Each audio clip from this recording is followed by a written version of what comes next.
પતિ પત્નીનો સંબંધ. રિયાના લગ્ન ખૂબ જ સુખી સંપન્ન પરિવારમાં થયા હતા. તેના પતિનું નામ પ્રણવ હતું. રિયા પણ પોતાના માતા પિતાની એકની એક દીકરી હતી અને ખૂબ જ લાડકોડથી ઉછરેલી હતી. થોડા સમય તો બધું વ્યવસ્થિત ચાલતું હતું, પણ બધા દિવસો સરખા ન હોય. થોડા સમય પછી પ્રણવના કારખાનામાં કોઈ કારણોસર શોર્ટ સર્કિટ થવાના કારણે આગ લાગી ગઈ. બધું જ બળીને રાખ થઈ ગયું અને ખૂબ જ મોટા પાયે નુકસાની થઈ. દેવું એટલું બધું વધી ગયું કે તેમને પોતાનો બંગલો વેચી અને ભાડાના મકાનમાં રહેવા જવું પડ્યું.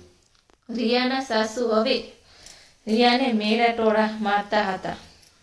તે કહેવા લાગ્યા કે ખબર નહીં કયા પગલે આ ઘરમાં આવી છે. આના આવ્યા પછી બધું લૂંટાઈ ગયું. રિયાને ખૂબ જ દુઃખ થતું, પણ તે કંઈ બોલતી નહીં. પ્રણવ હંમેશા રિયાનો સાથ દેતો. તે કહેતો કે ટેન્શનના લીધે મમ્મી એવું બોલે છે, તું એમની વાતનું ખોટું ન લગાડજે.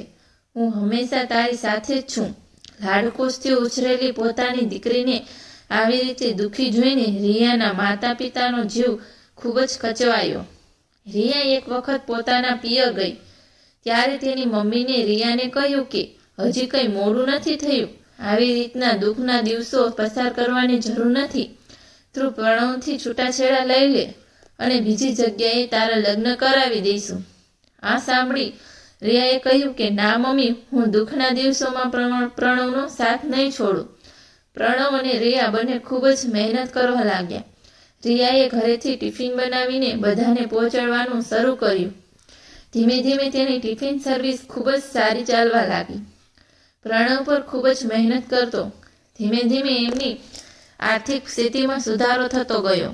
બંને જણા દિવસ રાત મહેનત કરવા લાગ્યા અને ધીમે ધીમે તેમણે પોતાનું વેચેલું મકાન પાછું લઈ લીધું. પ્રણવે હવે ધીમે ધીમે ફરી પોતાનું કારખાનું શરૂ કર્યું અને ફરી બંને જણા સુખ શાંતિથી રહેવા લાગ્યા. થોડા જ મહિનાઓમાં ફરી પહેલા જેવી એક આર્થિક સ્થિતિ થઈ ગઈ. આ જોઈ રિયાના માતા પિતા ખૂબ જ ખુશ થયા કે બંને મહેનત કરીને ફરી પોતાનું જીવન સુખેથી જીવા લાગ્યા. હવે બધું પહેલાની જેમ બરાબર થઈ ગયું હતું.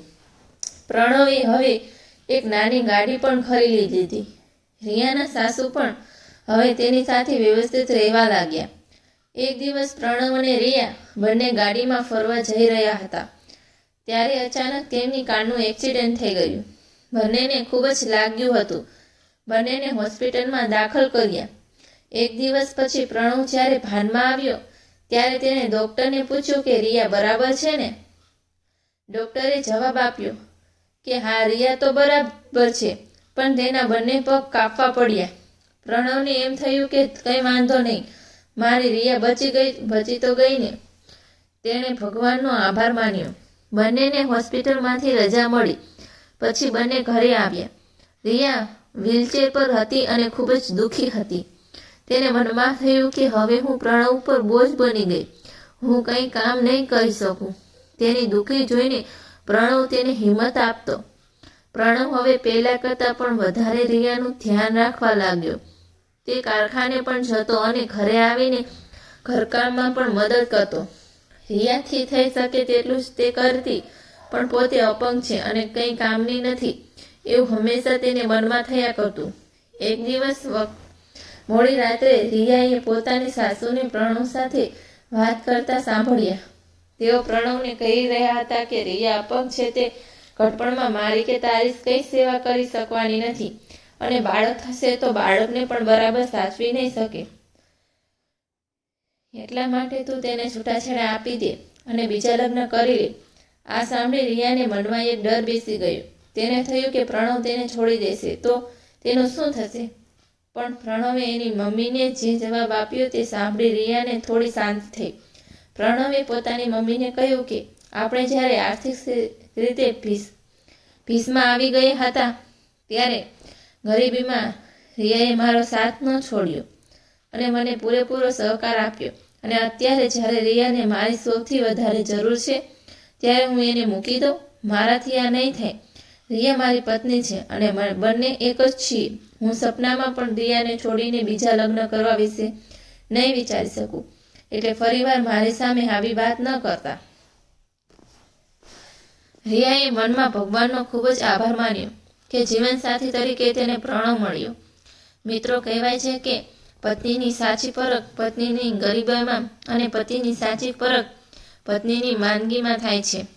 જે આ વાર્તા પરથી આપને જાણવા મળે છે, આર્થિક રીતે સુખી સંપન્ન પરિવારમાં તો દરેક સ્ત્રી પત્ની રહી લે, પણ પતિની ગરીબાઈમાં પણ તેનો સાથ ન મૂકે અને તેને પૂરતો સહકાર આપે તે પત્નીનો સાચો પ્રેમ કહેવાય. તેવી જ રીતે પત્નીની માંદગીમાં તેની વ્યવસ્થિત દેખરેખ રાખે અને તેની પૂરતી હૂંફ આપે તે પતિનો સાચો પ્રેમ કહેવાય. પતિ પત્નીનો સંબંધ આવો જ હોવો જોઈએ.